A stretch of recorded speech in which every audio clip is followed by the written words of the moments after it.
This card has taken me by surprise by how much performance it offers and how close it treads to the RTX 3070 playground. I was expecting to see a good performance, but what I saw in the test exceeded my expectations. The Aorus Master 3060 Ti is definitely unique in more than one way, so if you want to know more, let's jump right into the review. How's it going everyone, I'm Lazerk, and today we'll have a look at performance, build quality and some unique features that the Aorus 3060 Ti can offer. Let's start with the build quality. I don't want to spend too much time talking about how the card is built and what you can expect from it, as I have already covered it in my unboxing video, but just to sum it up quickly. The card is solid, well built and quite thick actually. The thickness transfers to really good thermal performance, as during the test the temperature never got above 65 degrees. A great result considering this model is already factory overclocked. When talking about specs, it has 1800 MHz core clocks, which compared to the stock 1665 MHz offers a noticeable boost in performance. It also means that there will be little room for manual overclocking, but we will talk about that a bit later on.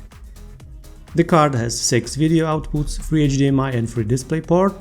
It's really great that Gigabyte decided to include the additional outputs. This way, out of 4 maximum supported by the Ampere architecture, 3 can use your preferred connection type, either HDMI or DisplayPort, so there's no need for extensive use of dongles and converters.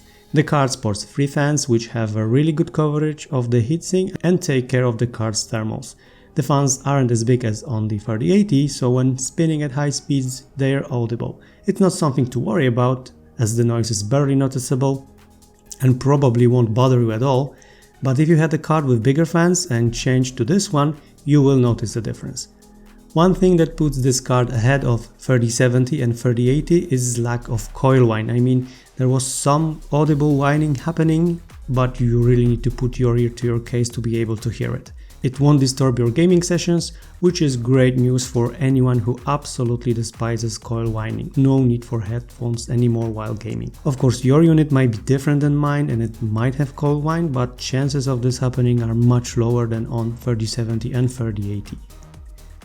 The backplate is made of metal, which helps with heat dissipation. There is no capacitor window, as I like to call it, so you won't see the capacitors, but you get an RGB logo at the top of your card, and as we all know, more RGB means more FPS in games. Another thing worth mentioning is a dedicated screen on the side of the card that can display various things, from temperatures on your GPU through GIFs and even your own messages.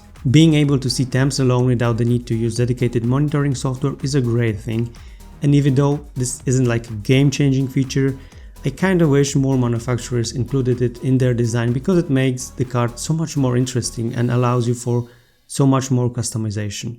I really hope this trend gets more common, and thumbs up to Aorus for including it in their budget lineup. Also remember that most of the 3060 Ti's will offer similar performance levels, so quality of life features like this one will definitely be something to consider when choosing the right card. There is also an OC silent BIOS switch, something that has become quite common among non-reference cards. When it comes to power, the card uses a standard 6+8 pin power connector, and it is recommended that you use at least 650 watt power supply unit. Alright, enough about hardware and specs, let's talk about something that most of you came here for, so the performance tests.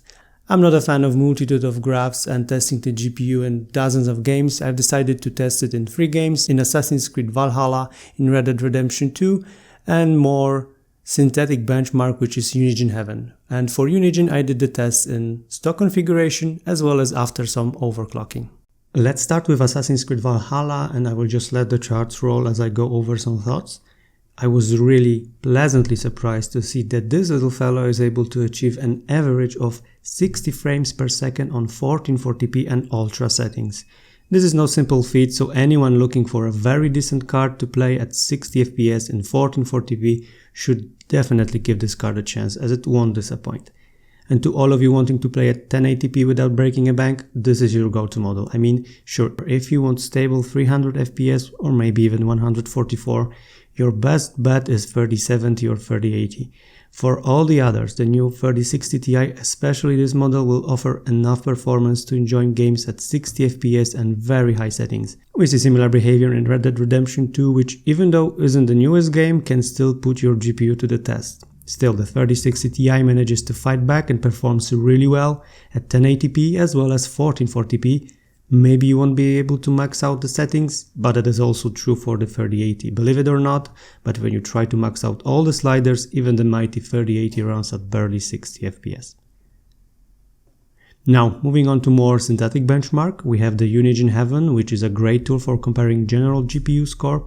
Here the 3060 Ti is obviously behind the 3080 by around 1200 points and also 500 points behind 3070. If, however, we overclock the card a bit, the difference between the 3060 Ti and 3070 is roughly 370 points. So the 3060 Ti is just slightly behind the 3070, around 10%, while the price difference is much bigger. That's really interesting.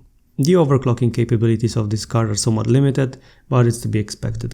Gigabyte squeezed almost every last drop of performance from this card with the factory OC, so you are left with a mere 100 MHz core clock boost and 700 MHz memory clock boost. It isn't much, but it still should yield noticeable boost in FPS. Of course, the card is already boosted by 135 MHz when compared to stock speeds, so this gives you a total of 235 MHz to play with.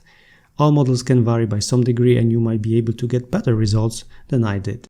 Nvidia surprised me a few days ago, releasing another member of the Ampere GPU targeted mostly at the budget gamers, although budget is a bit overstating it since the availability of the 3060 Ti as well as the other Ampere GPU is very limited and the prices are quite inflated.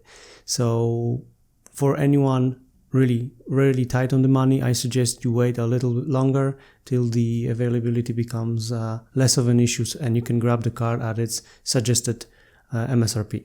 Nonetheless, putting availability issues aside, the 3060 Ti is definitely something that you should have on your radar, especially if you're just building a PC and you don't really have $1,000 to spend on a GPU, because this card is really something. I think it offers one of the best price to performance ratios, because for roughly $500 you get a card that can run your games at 1440p, very high settings and 60 frames per second, something that was really unachievable for the last generation 2070 and 2060, even the super versions. While not really a 4K card, I think the 3060 Ti will see a lot of love from the gamers because of the great performance to price ratio, and could even achieve the legendary status that GTX 970 had a while back, topping Steam spec counts. If you can, you should definitely get one. When it comes to this specific model, the Aorus 3060 Ti, I think Gigabyte went really all in with this card, and the addition of the side display is a really great thing because, for example, displaying the temperature of your GPU is a great quality of life feature, but you can also customize your card to your liking, display various GIFs, text, whatever you like, and make your build even more unique. Big thumbs up to Gigabyte Aorus for including the screen, and on a more budget-oriented card at that. I hope more manufacturers go this way. Alright, time to end this video. If you enjoyed it, consider subscribing to the channel for more similar content like this. I'm Lazerk, thank you for watching and I'll see you soon.